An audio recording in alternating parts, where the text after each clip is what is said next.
1950년 6월 25일 북한이 기습적으로 남한을 침공하며 시작된 6.25 전쟁. 이 전쟁은 단순한 남북한의 충돌이 아니라 전 세계가 주목한 국제적인 사건이었습니다. 북한의 갑작스러운 침공으로 인해 남한은 심각한 위기에 처했는데요. 당시 북한의 군사력은 압도적이었기 때문에 만약 국제적인 지원이 없었다면 대한민국은 패전할 가능성이 매우 높았다는 것이 일반적인 평가입니다. 그리고 6월은 대한민국 역사에서 비극적인 달로만 남았을 것이죠. 북한의 침공은 새벽 4시를 전후하여 시작되었고 통신수단이 지금처럼 발달하지 않았기 때문에 많은 국민들은 전쟁이 시작되었다는 사실을 처음에는 몰랐습니다. 라디오 방송을 통해 전쟁 소식을 접한 국민은 큰 충격과 불안에 휩싸였습니다. 특히 서울에 거주하던 사람들은 전쟁 발발 후 불과 4일 만에 북한군이 서울로 함락했다는 소식을 듣고 큰 혼란에 빠졌습니다. 많은 국민은 서둘러 짐을 챙기고 피난길에 올랐습니다. 전쟁 초기에는 정확한 정보가 부족했기 때문에 어디로 피난을 가야 하는지, 떨어져 있던 가족들과는 어떻게 연락을 해야 하는지 등에 대한 불안감이 컸습니다. 사람들은 급히 짐을 챙기고 피난길에 오르기 시작했지만 갈팡질팡하는 경우가 많았습니다. 이들은 주로 남쪽으로 이동하며 안전한 지역을 찾아 헤맸습니다. 철도역과 버스 정류장은 피난을 가려는 사람들로 붐볐고 도로는 피난 차량들로 인해 혼잡해졌습니다. 피난민들은 식량과 물자, 안전한 주거지를 찾아 남쪽으로 이동해야 했는데 대부분의 남성은 군에 동원되었기 때문에 아내와 아이들은 남편 없이 피난을 떠나야 했습니다. 이 중 일부는 서로의 생사를 알지 못한 채 불안 속에서 지내야 했죠.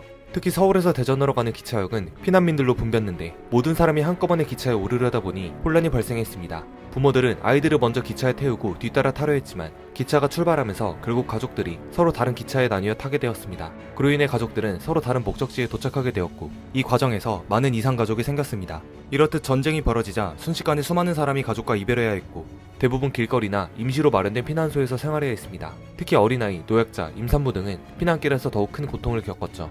국군 또한 초기 전쟁에서 어려움을 겪을 수밖에 없었는데요. 6.25 전쟁이 일어나기 전 대한민국이 가지고 있던 무기들은 주로 제2차 세계대전 이후 미군이 남긴 장비들이었습니다. 국군은 주로 미제 M1 게런드 소총과 M1 카빈총을 보유하고 있었지만 수량이 충분하지 않았으며 북한군은 소련제 T-34 85 탱크를 대량으로 보유하고 있었던 반면 국군은 사실상 탱크가 한 대도 없었고 게다가 북한군 전차를 파괴할 성능을 가진 대전차 무기도 없었기 때문에 박격포탄이나 화염병을 들고 육탄 공격을 했습니다. 여러 전략적 요충지에서 방어선을 구축하려 했으나 전력이 부족한 상황에서 큰 성과를 거두지 못했습니다. 국군은 남쪽으로 후퇴할 수밖에 없었고 결국 낙동강 방어선까지 내려가게 되었죠. 남한 지역 대부분은 북한군의 수중에 들어가게 되었고 이에 따라 남한 전체가 크게 흔들리고 있었습니다. 하지만 이러한 절망적인 상황 속에서 대한민국을 돕기 위한 국제사회의 움직임이 빠르게 시작되었습니다. 유엔은 즉각적인 대응을 결정했고 다수의 국가가 대한민국을 지원하기 위해 나섰습니다. 그 중에서도 가장 큰 도움을 준 것은 바로 미국이었습니다. 미국은 초기부터 대규모 군사 지원을 약속했습니다. 당시 우리 국군은 미군으로부터 추가로 소총 및 기관총, 대전차 무기, 기갑 전력은 물론 전투기 등 공중 전력을 지원받아 전투력을 크게 향상시켰습니다. 북한군의 T-34 85 탱크는 두꺼운 장갑으로 우리 국군에게 큰 위협이었습니다. 탱크는 전투 중에서 방어력이 뛰어나고 화력이 강력한 반면 우리 국군은 이를 파괴할 무기가 없어 보병들이 상대하기에는 불가능에 가까울 정도였습니다. 국군은 미군으로 받은 3.5인치 로켓포와 M20 75mm 무반동총 같은 대전차 무기를 활용하여 북한군 탱크를 격파하는 등 북한군의 기갑부대에 효과적으로 맞설 수 있게 되었습니다. 또한 밀고 들어오는 북한군에 반격하기 위해 M24 채피 경전차와 M4 셔먼 중형전차가 투입되었습니다. 이들 전차는 6.25 전쟁 발발 초창기엔 미군이 주로 운용했지만 점차 우리 국군에게도 인계되어 국군도 운용하게 되었습니다. 채피 경전차는 6.25 전쟁 발발 당시 한반도에 최초로 투입하여 미군이 운용한 전차인데요.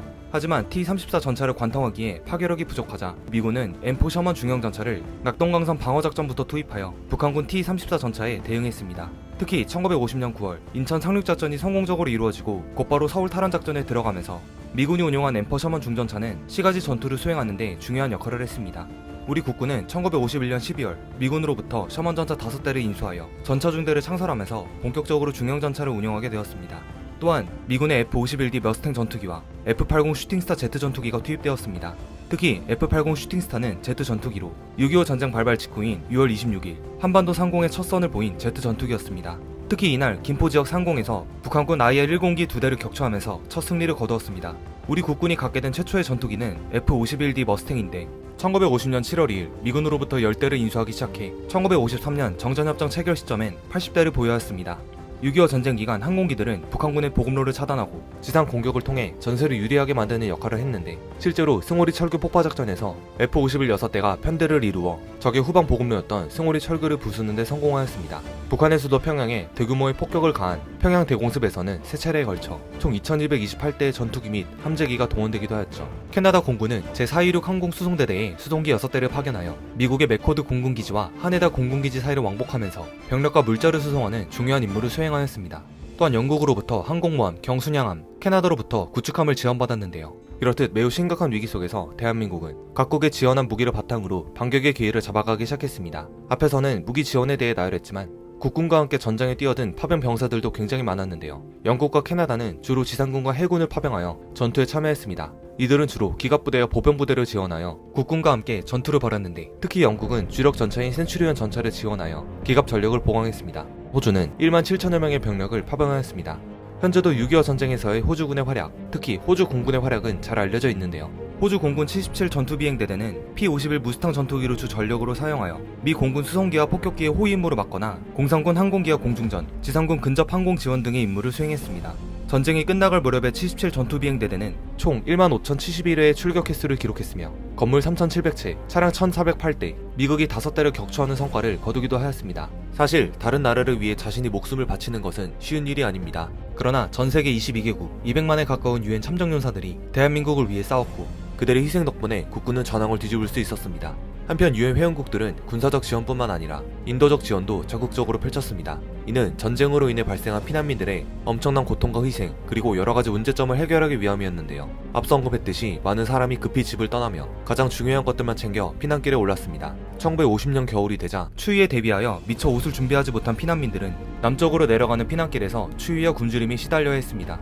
특히 피난민들 사이에서 전염병이 돌기 시작하자 그 고통은 더욱 커졌습니다.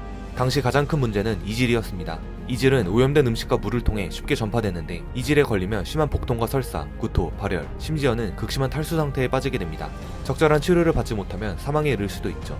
당시 피난민들은 이질로 인해 큰 고통을 겪었고 많은 사람이 목숨을 잃었습니다. 유엔과 국제 적십사사는 긴급히 구호물자 제공에 뛰어들었는데요. 유엔 한국재건단은 1,000만 달러의 기금으로 출발, 1960년까지 약 1억 2천만 달러 이상을 원조해주면서 전쟁으로 인한 부상병과 민간 환자의 치료를 위해 힘썼습니다. 더욱이 의사와 의료요원의 양성을 위하여 공립의료원 건립을 지원하기도 하였죠. 임산부와 아기들을 위한 특별한 의료 지원도 이루어졌습니다. 특히 스웨덴, 덴마크, 노르웨이, 이탈리아, 독일은 의료부대를 지원하여 전시에 부상병을 치료했을 뿐만 아니라 틈틈이 일반인들을 대상으로도 의료 지원을 했습니다. 스웨덴은 자국이 경비를 부담하여 적십자 병원을 지원하였고, 인도는 1950년부터 1953년까지 연 인원 345명이 총 1,400여회에 달하는 부상자를 치료, 노르웨이 이동 외과병원은 입원 환자 14,755명, 외래 환자 55,950명의 부상병을 치료하였습니다. 독일은 부산 서대신동 부산역으로 인수하여 20여일간 개보수 작업을 통해 적십자 병원을 개설하였으며, 이곳에서 입원 환자 21,562명과 외래 환자 27만 7,250명을 치료했습니다.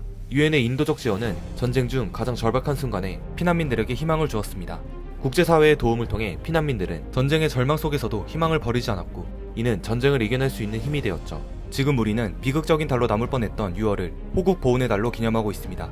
6.25 전쟁 당시 국가를 위해 희생한 군인들과 민간인들을 기리고 유엔을 비롯한 국제사회의 지원을 기억하기 위함인데요. 오늘날 대한민국은 민주주의 수호와 세계 평화를 위해 세계 곳곳에서 다양한 형태의 지원을 제공하며 국제사회에서 중요한 역할을 하고 있습니다. 과거에 국제적인 지원을 받았던 나라로서 이제는 국제개발 협력을 통해 개발 원조 및 인도적 지원을 제공하고 있으며 여러 나라와 긴밀한 협력 관계를 유지하고 있습니다. 이외에도 대한민국은 6.25 전쟁에 참전한 유엔 참전국가에 감사의 마음을 담아 다양한 지원과 협력, 교류 활동을 통해 참전국과의 우호관계를 더욱 공고히 하고 있습니다. 올해는 6.25 전쟁이 발발한 지 74년이 되는 해인데요. 대한민국의 자유와 평화를 위해 희생하고 헌신하신 수많은 호국 영령들을 기억하고 감사하는 호국 보훈의 날이 되었으면 좋겠습니다.